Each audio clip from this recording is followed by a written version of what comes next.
ഇതാണ് Kottayam boat jetty. ഇവിടെ നിന്നാണ് ഇന്ന് നാം യാത്ര ആരംഭിക്കുന്നത്.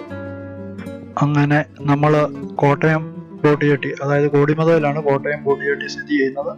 അതിനോട് ചേർന്ന് ഒരു ചിൽഡ്രൻസ് പാർക്കും ഒക്കെ ക്രമീകരിച്ചിട്ടുണ്ട്. ഇതാണ് ഇന്ന് നാം യാത്ര ചെയ്യുന്ന ബോട്ട്. കേരള ജലഗതാഗത വകുപ്പിൻ്റെ ബോട്ടാണിത്. ആലപ്പുഴ കോട്ടയം ആലപ്പുഴ ഓടുന്നതാണ്. ഈ ബോട്ട് ജെട്ടിയിൽ നിന്ന് പുറപ്പെടുന്ന ബോട്ടുകളുടെ സമയക്രമവും അതുപോലെ തന്നെ നമ്മൾ ആലപ്പുഴയിൽ ചെന്നാൽ അവിടെ ടൂറിസവുമായിട്ട് ബന്ധപ്പെട്ട് കുട്ടനാട് അതുപോലെ തന്നെ വേഗ എന്ന ബോട്ട് സർവീസ്, അതിൻ്റെയൊക്കെ ഡീറ്റെയിൽസും അവസാനം ഡിസ്ക്രിപ്ഷനിൽ നൽകുന്നതായിരിക്കും. ഈ കാണുന്നത് ഓയിൽ പാം ഇന്ത്യയുടെ ഓഫീസാണ്. അങ്ങനെ നമ്മുടെ ബോട്ട് യാത്ര ആരംഭിച്ചിരിക്കുകയാണ്. കോട്ടയം ആലപ്പുഴ ബോട്ട് സർവീസിൻ്റെ വീഡിയോയിലേക്ക് എല്ലാവർക്കും സ്വാഗതം. നമ്മുടെ യാത്ര 2.5 മണിക്കൂർ ഉണ്ട്. വളരെ പ്രകൃതി മനോഹരമായ കുട്ടനാടിൻ്റെ ഹൃദയഭൂമിയിലൂടെയാണ് നാം യാത്ര ചെയ്യുന്നത്. 6 ബ്ലോക്ക്, വേമ്പനാട്ട് കായൽ, പുന്നമട കായൽ എന്നിവയിലൂടെയെല്ലാം ഈ ബോട്ട് സർവീസ് കടന്നു പോകുന്നു. കോട്ടയം ആലപ്പുഴ ബോട്ട് സർവീസിൽ കാഞ്ഞിരം വഴി പോകുമ്പോൾ 5 ബാസ്ക്യൂൾ ബ്രിഡ്ജസ് ഉണ്ട്. ലിഫ്റ്റിംഗ് ബ്രിഡ്ജ് എന്നും പറയും. കോട്ടയം കോടിമത ബോട്ട് ജെട്ടിയിൽ നിന്ന് നമുക്ക് 2 മാർഗത്തിലൂടെ വേമ്പനാട്ട് കായലിൽ എത്തിച്ചേരാം. ഒന്ന് പള്ളം വഴിയും ഒന്ന് കാഞ്ഞിരം വഴിയും.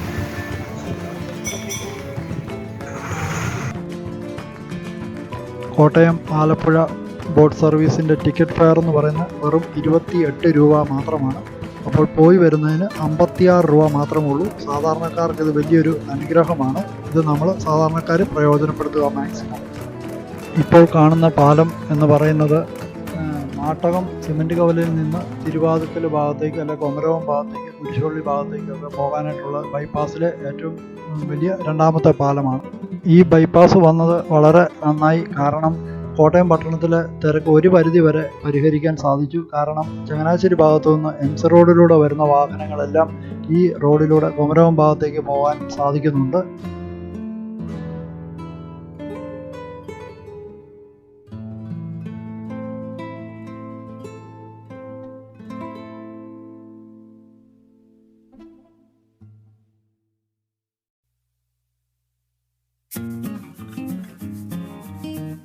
കേരള സർക്കാരിൻ്റെ മറ്റൊരു യാത്രാ ബോട്ട് കൂടി കടന്നു വരുന്നുണ്ട്. ഇത് 9:30-ക്ക് ആലപ്പുഴയിൽ നിന്ന് പുറപ്പെടുന്നതാണ്.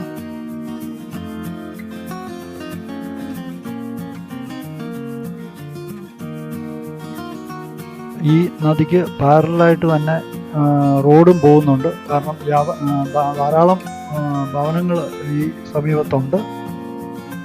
ഈ കാഞ്ഞിരം കിളിരൂർ പ്രദേശമൊക്കെ വളരെ ജനസാന്ദ്രത ഉള്ള ഒരു ഏരിയയാണ്, ജനവാസ മേഖലയാണ്. അവരുടെ പ്രധാന യാത്രാമാർഗം ഈ ബോട്ടുകളും വള്ളങ്ങളും ഒക്കെയാണ്. ഇനി നമ്മൾ കാണുന്ന പാലം അവസാനത്തെ പാലമാണ് കോട്ടയം കാഞ്ഞിരം വഴി ആലപ്പുഴയ്ക്ക് ബോട്ട് സർവീസ് പോകുമ്പോൾ. അങ്ങനെ കോട്ടയം ആലപ്പുഴ ബോട്ട് സർവീസിൽ 5ാമത്തെ ലിഫ്റ്റിംഗ് ബ്രിഡ്ജാണിത്. ബോട്ടുകൾ വരുമ്പോൾ ഇത് ഉയർത്തുന്നതാണ്.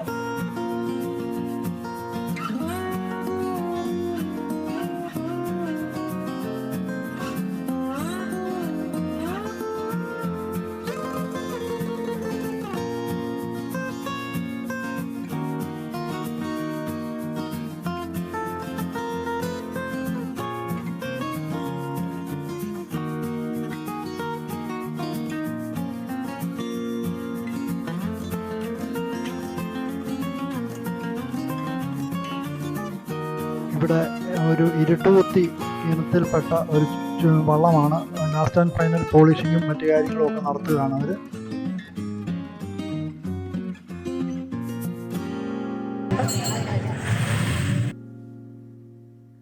ഈ കാണുന്നത് പോള വാരാനും ആഴം വർദ്ധിപ്പിക്കുന്ന ഒരു ഹിറ്റാച്ചിയുടെ മിഷനറിയാണ്. അതുപോലെ തന്നെ നമ്മൾ വന്ന ചെറിയ ആറ്റിൽ നിന്നും വലിയൊരു ആറ്റിലേക്ക് നമ്മൾ ബോട്ട് ഇറങ്ങി. അതിനനുസരിച്ച് സ്പീഡും കാര്യങ്ങളും ഒക്കെ വർദ്ധിപ്പിച്ചു.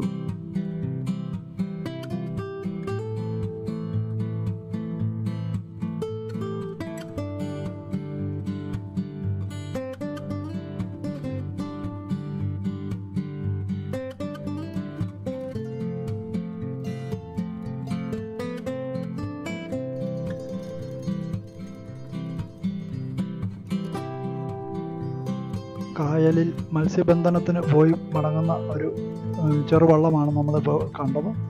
ഇവിടെയെല്ലാം പോള ആയതുകൊണ്ട് എല്ലാവരും ഈ സൈഡ് പിടിച്ചാണ് പോരുന്നത്. അല്ല ഇതിൻ്റെ മിഷനറി ആ ഫാൻ ബെൽറ്റിലൊക്കെ ചുറ്റിക്കഴിഞ്ഞാൽ ഇവർക്ക് യാത്ര തടസ്സപ്പെടും ബോട്ടുകളുടെ.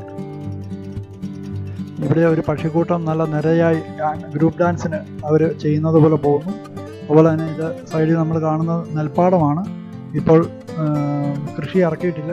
ഇപ്പോൾ ആമ്പൽ പൂത്ത് നിൽക്കുകയായിരുന്നു. ഇപ്പോൾ കൃഷിക്കായി അവർ ഒരുക്കുകയാണ്. ഇവിടെ നല്ല വീതി ആയതുകൊണ്ട് ഇതിന് സ്പീഡും ഒക്കെ ബോട്ടിൻ്റെ കൂട്ടി. അവർ മണിക്കൂറിന് 16 നോട്ടിക്കൽ മൈലാണ് അവർ പറയുന്നത്. അതുകൊണ്ട് വളരെ നല്ല വിശാലമായ പ്രദേശമാണ്. ഈ പ്രദേശങ്ങളിലൊക്കെ ധാരാളം എഞ്ചിൻ തറകളുണ്ട്. എഞ്ചിൻ തറ എന്ന് പറയുന്നത് കണ്ടത്തിലെ വെള്ളം വറ്റിക്കുന്നത്. ഇവിടെ നല്ല ആറ്റുമത്സ്യങ്ങൾ കണ്ടത്തിൽ നിന്ന് കയറുന്ന വള്ളത്തിയും കോല അതുപോലുള്ള ആറ്റുമത്സ്യങ്ങൾ ലഭിക്കും. നല്ല വിലക്കുറവിൽ ഇവിടെ വരാമെങ്കിൽ ലഭിക്കും.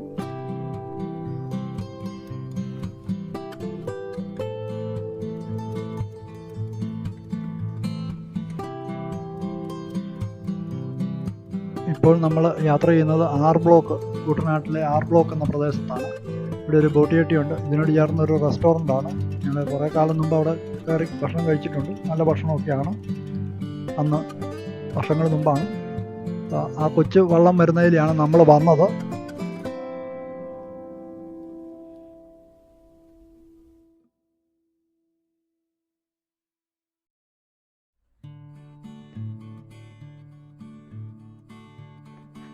ഈ കാണുന്നത് എഞ്ചിൻ തറയാണ്. ഇവിടെ അടുത്ത കണ്ടത്തിലെ വെള്ളം വറ്റിക്കുകയാണ്. ഇപ്പം മഴയുള്ള സമയമായതുകൊണ്ട് നല്ല മീനുകൾ അവിടെ ലഭിക്കും. അതുപോലെ ഇത് മുരിക്കൻ എന്ന കായൽ രാജാവ്, അദ്ദേഹത്തിൻ്റെ പള്ളിയാണ്, ആരാധനാലയമാണ്.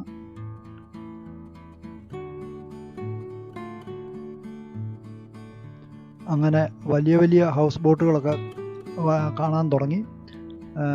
ധാരാളം ഹൗസ് ബോട്ടുകൾ ഇനി അങ്ങോട്ട് ചെല്ലുമ്പോൾ നമ്മൾ കാണുന്നുണ്ട്. അതിൽ എത്രയും ചെറിയ ചെറിയ ഐലൻഡുകളും ഒക്കെ ഈ പ്രദേശത്തുണ്ട്. അപ്പോൾ നമ്മൾ ഈ ഹൗസ് ബോട്ടിൻ്റെ സമീപത്തൊരു ചെറിയ മത്സ്യത്തൊഴിലാളി ചെറിയ കൊതുമ്പ് വള്ളം എന്ന് പറയുന്നത് പോലത്തെ നിന്ന് മത്സ്യങ്ങൾ വിൽക്കുന്നത് നമുക്ക് കാണാൻ സാധിക്കും.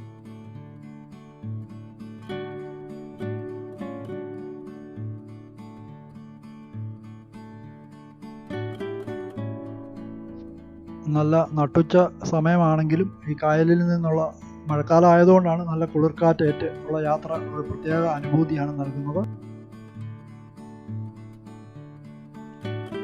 അവിടുന്ന് വലിയ വലിയ ഹൗസ് ബോട്ടുകൾ വരുന്നുണ്ട്.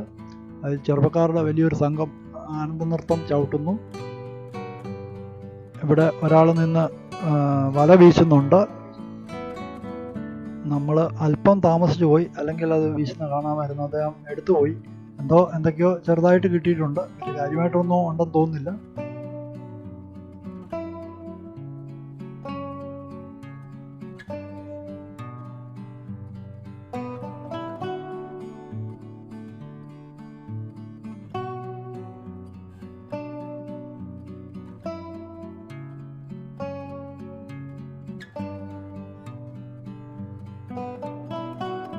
ഇത് മറ്റൊരു എഞ്ചിൻ തറയാണ്. ഈ യാത്രയിൽ ധാരാളം പ്രദേശത്ത് ഇത് നമുക്ക് കാണാൻ സാധിക്കുന്നുണ്ട്.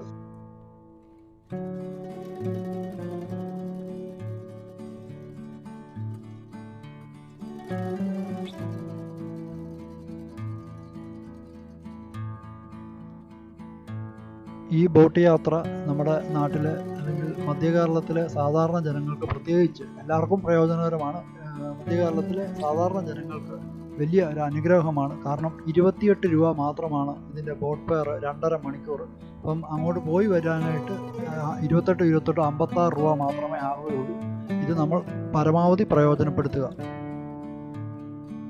ഇത് മറ്റൊരു മണ്ണുമാന്തി യന്ത്രമാണ്. ഈ മഴയത്ത് എക്കലും ചെളിയൊക്കെ ഒരുപാട് വന്ന് അടിയുന്നത് കൊണ്ട് ബോട്ടുകൾക്ക് അടി തട്ടാനും ഒക്കെ സാധ്യതയുള്ളതുകൊണ്ടാണ് ഗവൺമെൻറ് ഇത് ചെളി വാരി മാറ്റുന്നത്.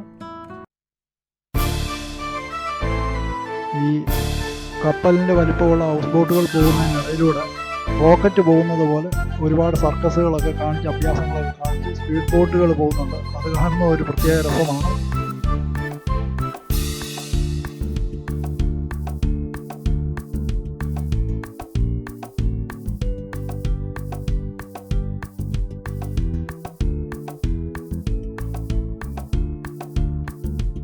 കിഴക്കിൻ്റെ വെനീസിലേക്ക് ഒരു യാത്ര, അതായത് നമ്മുടെ ആലപ്പുഴയിലേക്ക് ഒരു യാത്ര, കേരളത്തിൻ്റെ നെല്ലറ എന്ന് വിശേഷിപ്പിക്കുന്ന കുട്ടനാടിൻ്റെ വിരിമാറിലൂടെ ഒരു യാത്ര, കരിക്കും കരിമീനും കൊഞ്ചും പള്ളത്തിയും അങ്ങനെ രുചികരങ്ങളായ വിവിധങ്ങളായ ഭക്ഷണപദാർത്ഥങ്ങൾ നമ്മുടെ ഉന്മേശയിലെത്തുന്നതിൻ്റെ പ്രകൃതി നിർമ്മിതമായ ഉത്ഭവ കേന്ദ്രം.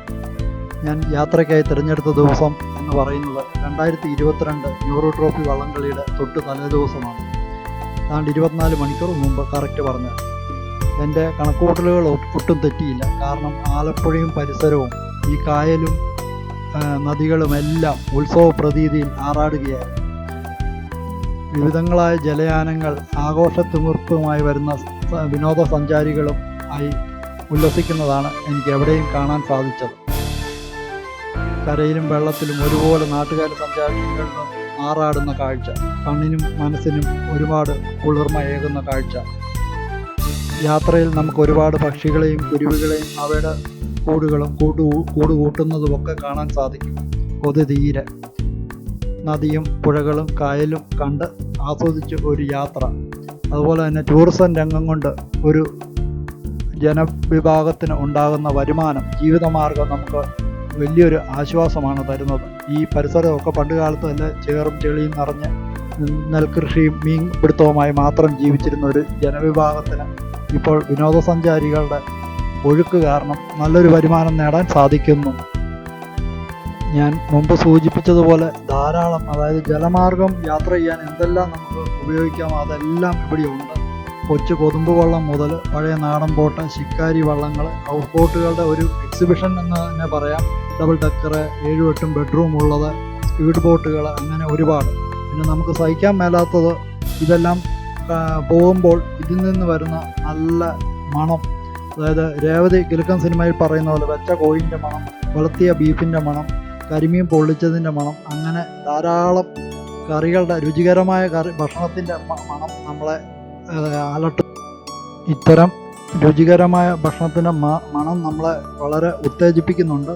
നമുക്ക് ആലപ്പുഴ ചെന്ന് കഴിയുമ്പോൾ ഭക്ഷണം കഴിക്കാൻ പ്രത്യേക ഒരു മൂഡ് തന്നെ ലഭിക്കും. കാരണം അത്രയ്ക്ക് നല്ല മണമാണ്, സുഗന്ധമാണ് മസാലകളുടെയും കറിക്കൂട്ടുകളുടെയൊക്കെ ആയിട്ട് നമുക്ക് ലഭിക്കുന്നത്. അതാണ് ഒരർത്ഥത്തിൽ നമ്മുടെ പോക്കറ്റ് കാലിയാക്കുന്നതും. ഇവിടെ കണ്ട വലിയൊരു പ്രത്യേകത എന്ന് പറയുന്നത് ഒരേപോലത്തെ ഹൗസ് ബോട്ടുകൾ വളരെ ചുരുക്കമുള്ളൂ. എല്ലാം എന്തെങ്കിലും ഒരു വ്യത്യാസം, വെറൈറ്റികൾ നമുക്ക് കാണാൻ സാധിക്കും. ഇപ്പോൾ ഡബിൾ ഡക്കർ ആണെങ്കിലും അതിൻ്റെ ഡിസൈനിൽ തന്നെ പലതരത്തിലുള്ള മാറ്റങ്ങൾ അവർ വരുത്തിയാണ് ചെയ്തിരിക്കുന്നത്. ഒരിക്കലും ഒരുപോലത്തെ കാണുന്നില്ല. എന്തെങ്കിലും പലതരത്തിലുള്ള ഡിസൈനുകളാണ്. അത് 100-200 പേർക്ക് വരെ കയറാവുന്നതുണ്ടെന്നാണ് ഇതിൽ സ്റ്റാഫ് പറഞ്ഞത്. അത്രയ്ക്ക് വലിപ്പമേറിയ ബോട്ടുകളാണ് ഇതിൽ കടന്നു പോകുന്നത്. നിങ്ങൾക്ക് തന്നെ കാണാവുന്നതാണ്. അതിൻ്റെ ഇടയിൽ ശിക്കാരി വള്ളങ്ങളും ഒക്കെ ഉണ്ട്. അതായത് പഴയകാല വള്ളത്തിന് മേൽക്കൂര നിർമ്മിച്ചതാണ് ശിക്കാരി എന്ന് ഒരു ലേബലിൽ ഓടുന്നത്. അതിനിടയിൽ നമ്മുടെ യാത്രാ ബോട്ടുകളൊക്കെ കടന്നു വരുന്നുണ്ട്.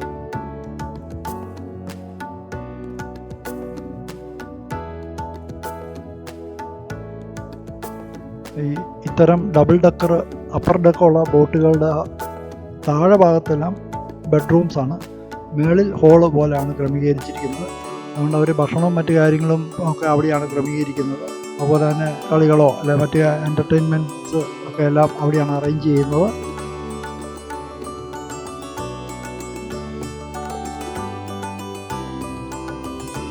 ഈ ഒരു ബോട്ടും മാത്രമാണ് നമ്മൾ ഏറ്റവും പേടിക്കേണ്ടതായി വന്നത്. കാരണം നേർക്ക് നേരെ വന്നു എങ്കിലും നമ്മുടെ സ്റ്റാഫ് അവരുടെ ഡ്രൈവറൊക്കെ ഹോൺ അടിച്ചത് മാറ്റിക്കുകയുണ്ടായി.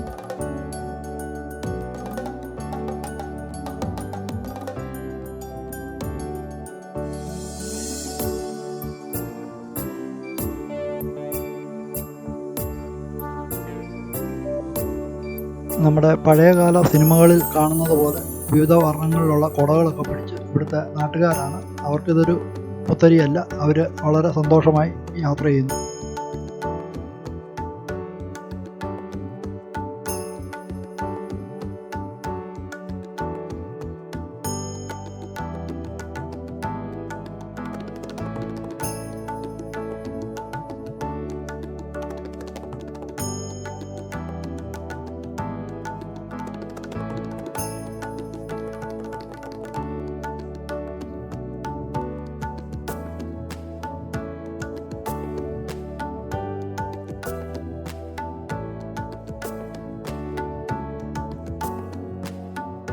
അങ്ങനെ നമ്മൾ പുന്നമട കായലിലേക്ക് വളരെ അടുത്തു. അതിൻ്റേതായ രീതിക്ക് വള്ളങ്ങളും ഒക്കെ ധാരാളം കാണുന്നു. ഇവിടെ ധാരാളം റെസ്റ്റോറൻറ്റുകളൊക്കെ ഉണ്ട്. പ്രത്യേകിച്ച് ഒരു ഫ്ലോട്ടിംഗ് റെസ്റ്റോറൻ്റ് ഉണ്ട്, അതായത് വള്ളത്താൽ റെസ്റ്റോറൻറ്റ് നിർമ്മിച്ചിരിക്കുന്നത്. അവിടെയൊക്കെ പോകുന്നവർക്ക്, കുട്ടികളുമൊക്കെ ആയിട്ട് പോയാൽ അവർക്ക് വള്ളത്തിൽ കയറിയുന്ന ഒരു വെറൈറ്റി എക്സ്പീരിയൻസ് ലഭിക്കുന്നതാണ്. ഇത് നമ്മുടെ സദാ ബോട്ടിന് മേൽക്കൂര നിർമ്മിച്ചതാണ്, പഴയകാല ബോട്ടിന്. അപ്പുറത്തെ ഹൗസ് ബോട്ടുകൾ പോകുന്നു. അപ്പം നിങ്ങൾക്ക് തന്നെ കാണാം, നമ്മളിപ്പം നാട്ടിൻപുറത്ത് നിന്ന് നഗരത്തിലേക്ക് ചെല്ലുമ്പോൾ ട്രാഫിക് ബ്ലോക്ക് പോലെ ടൗണിലേക്കൊക്കെ ചെല്ലുമ്പോഴേ എന്ന് പറഞ്ഞതുപോലെ ധാരാളം ബോട്ടുകൾ ഇവിടെ പാർക്ക് ചെയ്തിരിക്കുന്നത് നമുക്ക് കാണാൻ സാധിക്കുന്നുണ്ട്.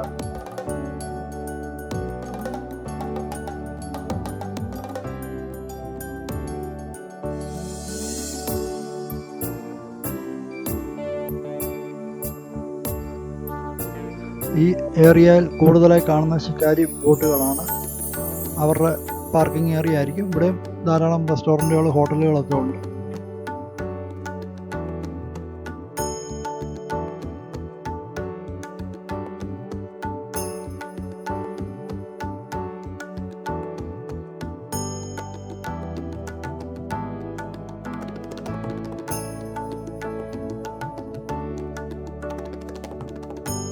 ഇവിടെയൊക്കെ ധാരാളം ചെറു നദികളിൽ നിന്നൊക്കെ ഹൗസ് ബോട്ടുകൾ ഇറങ്ങി വരുന്നുണ്ട്. ഇപ്പോൾ തന്നെ ഒന്നിനു പുറകിൽ ഒന്നായിട്ടാണ് പോകുന്നത്.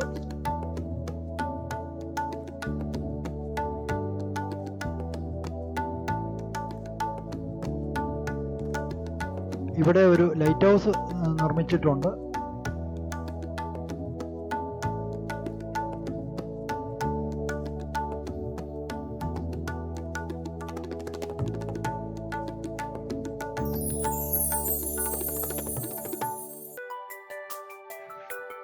അങ്ങനെ ഹൗസ് ബോട്ടുകളുടെയും അല്ലാതെ ഒരു പൂരമാണ് ഇവിടെ നടന്നുകൊണ്ടിരിക്കുന്നത്.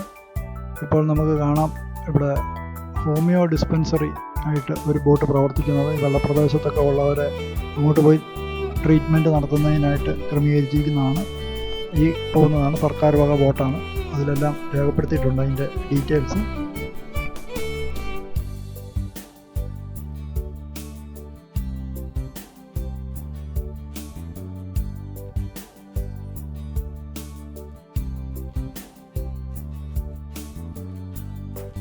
ഇവിടെ വലിയ വലിയ റിസോർട്ട്സുകളൊക്കെയാണ് കാണുന്നത്. അങ്ങനെ ഇന്നത്തെ യാത്രയുടെ ഹൈലൈറ്റായ പുന്നമട നെഹ്റു ട്രോഫി വള്ളംകളി നടക്കുന്ന പ്രദേശത്തേക്ക് നാം എത്തിക്കഴിഞ്ഞിരിക്കുകയാണ്. ആ വലിയ ഹോട്ടൽസൊക്കെ നമ്മൾ കാണുന്നത് ആലപ്പുഴ പട്ടണത്തിനകത്താണ്, കോട്ടിയട്ടിയോട് അടുത്താണ്. ഒലിവിയ എന്നാണ് ഹോട്ടലിൻ്റെ പേര്.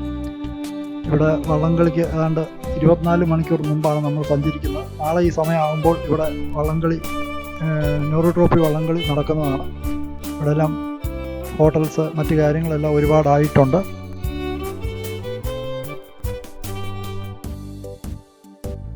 അങ്ങനെ ഈ കാണുന്നതാണ് നെഹ്റു ട്രോഫി വള്ളംകളിയുടെ ഗാലറിയും അതുപോലെ തന്നെ വിശിഷ്ട അതിഥികൾക്ക് ഇരിക്കാനും ഒക്കെ ആയിട്ട് ഒരുക്കിയിട്ടുള്ളത്. വളരെ സൗകര്യങ്ങളുള്ളത്, കാരണം വിനോദസഞ്ചാരികൾക്ക് ഏറ്റവും സൗകര്യപ്രദമായ രീതിക്കൊക്കെയാണ് ഇവിടെ ക്രമീകരിച്ചിരിക്കുന്നത്. ഈ ഗാലറിയോട് സമീപമായി തന്നെ ഇന്ത്യയുടെ മുൻ പ്രധാനമന്ത്രി പണ്ഡിറ്റ് ജവഹർലാൽ നെഹ്റുവിൻ്റെ സ്റ്റാച്യുവും ക്രമീകരിച്ചിട്ടുണ്ട്. ഇപ്പോൾ നിങ്ങൾക്ക് പവലിയനൊക്കെ കാണാം. ഇവിടെയൊക്കെ ഇന്ന് സുരക്ഷ കർശനമാണ്. അതുകൊണ്ട് ഒരു പരിധി കൂടുതൽ നമുക്ക് ഷൂട്ട് ചെയ്യാനായിട്ട് നിർവാഹമില്ല. കാരണം നാളെ ഇവിടെ കേന്ദ്രമന്ത്രിയൊക്കെ വരുന്നുണ്ട്, മന്ത്രിമാരും എല്ലാവരുടെയും VVIPസിൻ്റെ നിരയാണ് ഈ ഭാഗം. ഫിനിഷിംഗ് പോയിൻ്റാണ്. അങ്ങനെ നമ്മൾ നമ്മുടെ യാത്രയുടെ അവസാന ഭാഗത്തേക്ക് നീങ്ങുകയാണ്. കാരണം ബോട്ട് ജെട്ടി സ്ഥിതി ചെയ്യുന്ന കനാലിലേക്ക് നമ്മൾ പ്രവേശിച്ചു. ഇപ്പോൾ നമുക്ക് കാണാം, ഇവിടെ ടൗണിൽ പോയി എന്തൊക്കെയോ സാധനങ്ങളൊക്കെ മേടിച്ച് ഇവിടെയുള്ള ആൾക്കാർ നമ്മൾ സൈക്കിളിലോ സ്കൂട്ടറിലോ പോകുന്ന പോലെ ചെറിയ ബോട്ടിൽ വള്ളത്തേൽ പർച്ചേസ് ചെയ്ത് പോകുന്നത്. ഇനി ഞാൻ ഇതിൻ്റെ തത്സമയ റെക്കോർഡിങ്ങിലേക്ക് മാറ്റുകയാണ്. അതിൻ്റേതായ ഡിസ്റ്റർബൻസൊക്കെ വരും. ദയവായിട്ട് നിങ്ങൾ സഹകരിക്കണം.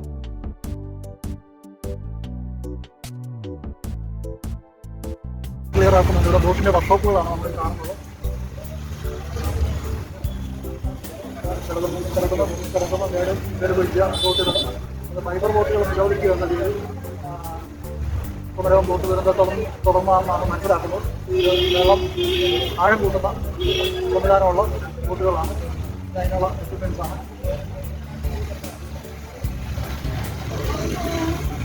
ഇത് ധാരാളം ബോട്ടുകളുണ്ട്. ഇവിടെ സാധാരണ ഹോട്ടൽസും റിസോർട്ടുകളൊക്കെ ഉണ്ട്. അവരുടെ ബോട്ടുകളാണ് വരുന്നത്. മുമ്പിലൊരു ശ്രീ ആനന്ദൻ. അപ്പോൾ അവർ പോയാലും നമുക്ക് കൂടുതൽ പോകാൻ പറ്റില്ല. അവിടെ നമ്മൾ സ്പീഡ് കുറച്ചു.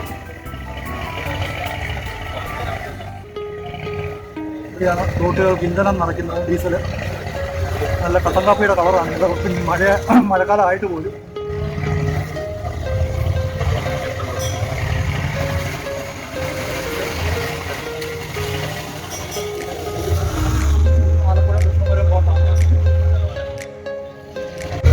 യാത്രക്കാർ ഇറങ്ങാനുണ്ട്. ഇവിടെ നമ്മുടെ ബോട്ടിൽ നിന്നാണ്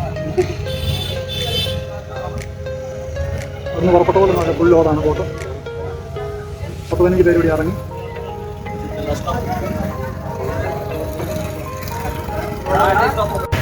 ഈ കാണുന്നത് ഫൈബർ ബോട്ട്സാണ്. കൂടുതൽ ചിക്കാരകളാണെന്ന് തോന്നുന്നു ഈ ഭാഗത്ത്.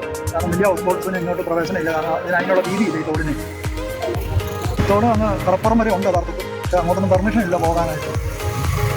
ഇത് ബോട്ടുകെട്ടി വഴി വന്ന് അങ്ങേറ്റത് കടത്തീരമായിട്ട് വളരെ ബീച്ചിലാണ് അവസാനിക്കുന്നത്. ശരിക്കും പറഞ്ഞത് കടലുമായിട്ട് കണക്റ്റഡ് അല്ല. നമ്മൾ ഡീസൽ അടിക്കാൻ വേണ്ടിയിട്ട് ഇവിടെ ബോട്ട് അടിക്കുകയാണ്.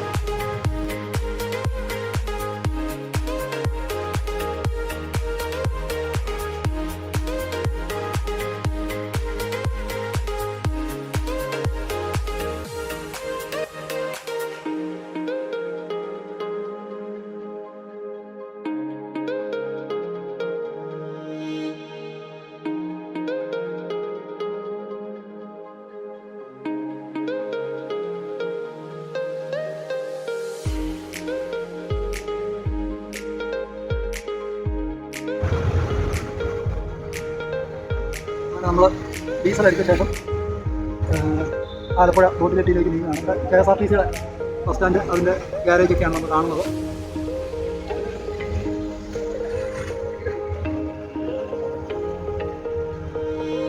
ഇത് ടൂറിസം ഇൻഫർമേഷൻ ഓഫീസാണ് നമ്മൾ കാണുന്നത്. Tourism information office.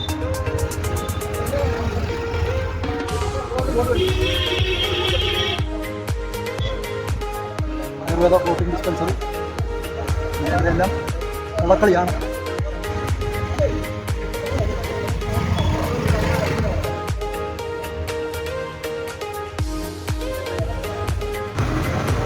രണ്ട് 2:30 ആകുന്നു.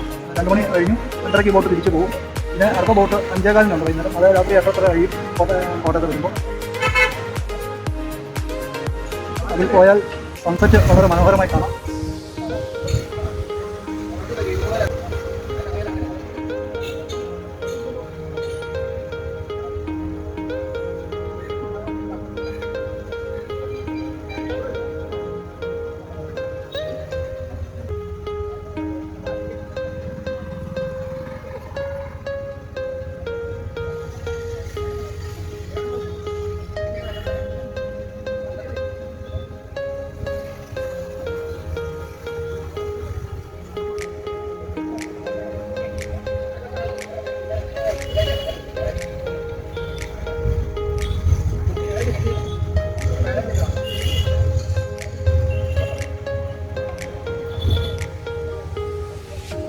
മേൽപ്പാലമാണ് കാണുന്നത്. കരിക്കര കടക്കുന്നതിന് ആവശ്യമായി.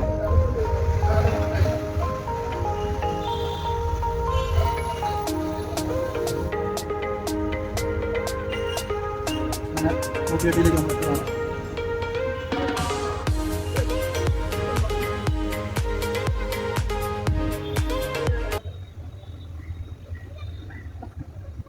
അങ്ങനെ ദൈവകൃപയാൽ സുരക്ഷിതമായി നമ്മൾ ആലപ്പുഴ ബോട്ട് ജെട്ടിയിൽ എത്തിയിരിക്കുകയാണ്.